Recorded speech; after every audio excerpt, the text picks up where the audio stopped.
दर्पण channel को like, share, subscribe करें और बेल आइकॉन दबाएं। चंद्रपुर जिले के कोरपना तालुका के एक निजी स्कूल के टीचर पर 6वीं कक्षा की 12 वर्षीय नाबालिग छात्रा से दुष्कर्म करने का मामला कोरपना पुलिस थाने में दर्ज किया गया, जिसके बाद आरोपी शिक्षक को पोस्को के तहत गिरफ्तार कर लिया गया है। मिली जानकारी के मुताबिक 12 वर्षीय छात्रा इस टीचर के पास प्राइवेट ट्यूशन लेने जाती थी। आरोपी टीचर ने 12 वर्षीय छात्रा को बहला फुसला कर दुष्कर्म किया। सहमी पीड़ित छात्रा ने अपने माता पिता को सारी आपबीती बताई, जिसके बाद छात्रा के माता पिता ने कोरपना पुलिस थाने में आरोपी टीचर के खिलाफ मामला दर्ज कराया है। मामले की गंभीरता को देखते हुए जिला पुलिस अधीक्षक इस मामले की जांच कर रहे हैं।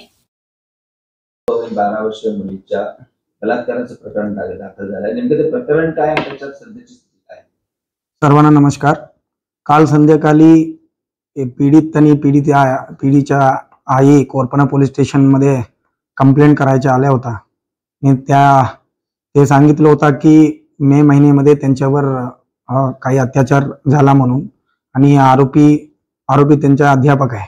काही जे ट्यूशन घेत असताना संडे, काही रविवारी डेट सांगता येत नाही आता, आणि या रविवारीच्या दिवशी मे महिने में त्यांनी त्यांच्यावर बलात्कार केलेला आहे आणि त्यांना धमकी पण दिलेली आहे की बाहेर बोलू नका म्हणून, त्यांच्या आई वडिलांना बोलू नका म्हणून।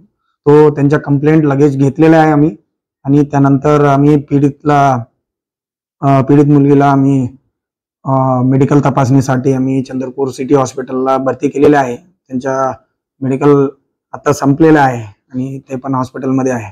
तो त्या अनुषंगाने आम्ही कंप्लेंट दखल घेऊन FIR दाखल केलेला आहे। लगेच आमच्या क्राईम ब्रांच टीम ज्यावेळी कंप्लेंट आला आमच्या पोलीस स्टेशन, लगेच आमच्या टीम रवाना झालेला आहे।